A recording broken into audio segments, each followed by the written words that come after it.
بسم اللہ الرحمن الرحیم۔ السلام علیکم BS 5th سیمسٹر۔ آج ہم میر کے خصوصی مطالعہ کے حوالے سے ان کی غزل کا جائزہ لیں گے۔ غزل کے مفاہیم اور تشریح کی طرف کی وضاحت کو ہم دیکھیں گے۔ غزل کا پہلا شعر دیکھیے۔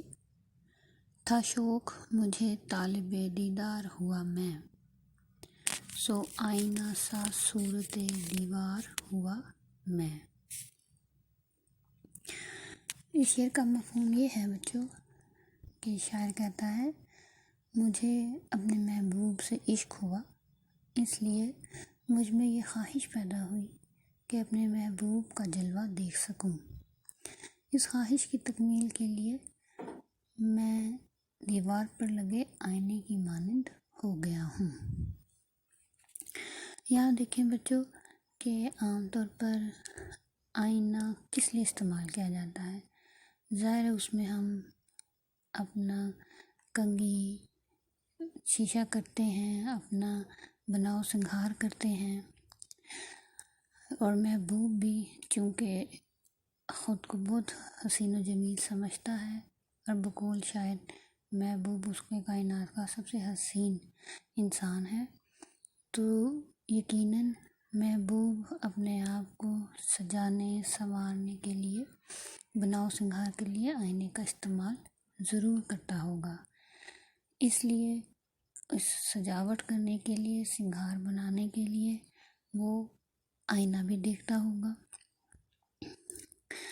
اس لیے میر کہتے ہیں کہ میں نے اپنے آپ کو آئینہ سا کر لیا ہے، تاکہ اس بہانے میرا محبوب مجھ میں دیکھے، اپنے آپ کو سجائے سنوارے، اور اس بہانے میں محبوب کا دیدار کر سکوں گا۔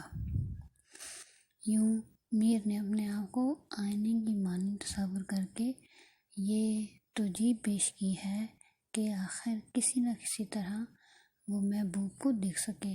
بچوں، ہر عاشق کی یہ خواہش ہوتی ہے کہ وہ جس کی محبت میں مبتلا ہے، یعنی اس کا محبوب،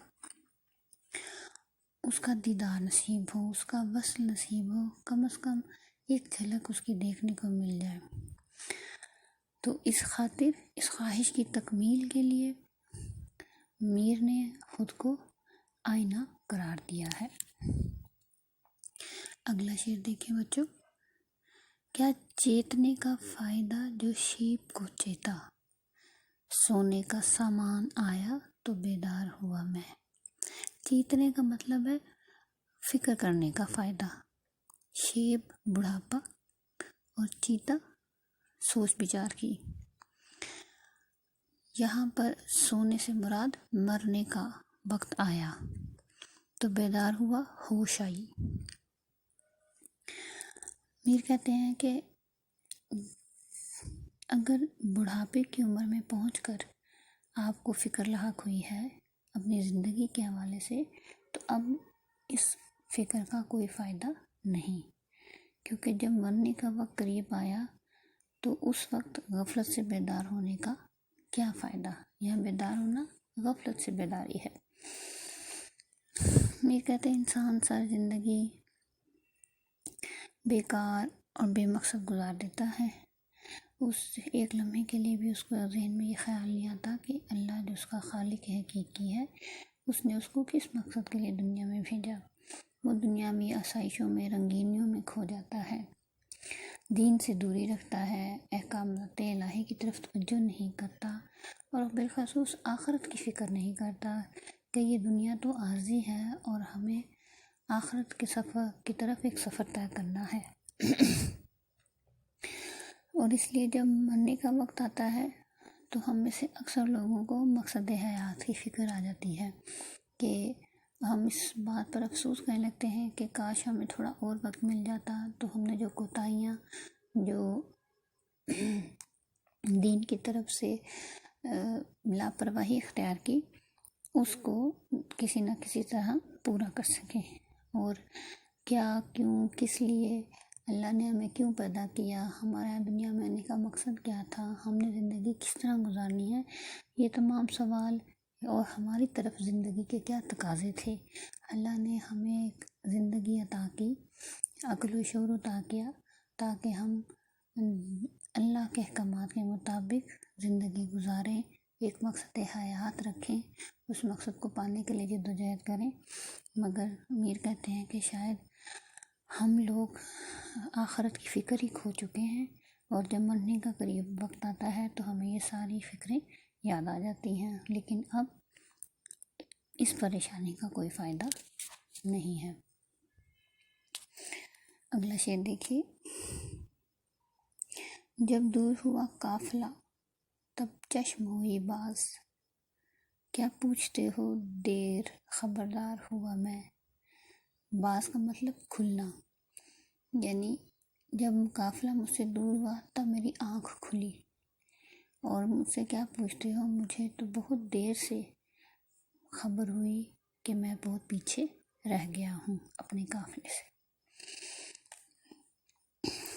بچوں، عام طور پر پرانے زمانے میں لوگ قافلوں کی شکل میں سفر کیا کرتے تھے، اور اگر کہیں قیام کرتے، ٹھہراؤ کرتے، تو جب روانگی کا وقت آتا تو جرس بجایا جاتا تھا، تاکہ یعنی وہ گھنٹی جس سے سب مسافر اگر کہیں دور دراز بھی ہے تو آواز سن کر قافلے میں شامل ہو سکے، تاکہ پیچھے نہ رہ جائے۔ میر کہتے ہیں کہ افسوس کی بات یہ ہے کہ میں کہیں سستانے بیٹھ گیا، آرام طلبی میرے اندر آ گئی، اور میں اپنے قافلے کا ساتھ نہ دے سکا، اور جب میں نے دیکھا تو قافلہ مجھ سے بہت دور جا چکا تھا، اور مجھے بڑی دیر بعد خبر ہوئی کہ میں اپنے ساتھیوں سے بچھڑ چکا ہوں۔ یہاں پر قافلے سے مراد میر کے دوست احباب بھی ہو سکتے ہیں، زمانے والے بھی ہو سکتے ہیں، ان کا محبوب بھی ہو سکتا ہے، اور ان کا اہل خانہ بھی۔ ہم اگر میر کی ذاتی زندگی کا مطالعہ کریں تو میر کا نہ محبوب ملا، نہ ان کے بھائیوں نے ان کا ساتھ دیا، اور اور ان کے جو اس وقت کے معاشرتی سیاسی دلی کے حالات تھے وہ بھی ہمارے سامنے ہیں، ہم ان کا اچھی طرح جائزہ لے چکے ہیں۔ ہم نے اس وقت کے حالات کو بھی بیان کرنا ہے کہ میں اپنی غفلت کی وجہ سے، اپنی لا علمی کی وجہ سے میں نے اپنی زندگی گزاری، اور میر کہتے ہیں کہ اب بے عملی کا شکار رہا، اور قافلے والے جو محنت کش تھے، ہمت والے تھے، وہ آگے نکل گئے، اور میں پیچھے رہ گیا اپنی سستی اور کاہلی کی وجہ سے۔ یہاں میر نے اپنی ذات کا حوالہ دے کر تمام ان لوگوں پر تنقید کی ہے جو کہ بے عملی کا شکار ہیں، حرکت و عمل سے دور ہیں، وقت کا ساتھ نہیں دیتے، چلنے والوں کا ساتھ نہیں دیتے، اور جب پیچھے رہ جاتے ہیں تو پھر لا علمی کی شکایت کرتے ہیں۔ اور اسی لیے میر کہتے ہیں کہ میرے ساتھی مجھ سے آگے نکل گئے، اور میں چونکہ ہمت کش نہیں تھا، محنت کش نہیں تھا، اور میرے اندر آگے بڑھنے کا جذبہ نہیں تھا، اور میں کہیں سوتا ہی رہ گیا، اور میرے ساتھی میرا ساتھ چھوڑ کر آگے چلے گئے، اور جب مجھے اس چیز کا احساس ہوا تو وقت بہت نکل چکا تھا، بہت دیر ہو چکی تھی، اور اب پچھتاوے کا کوئی فائدہ نہیں تھا۔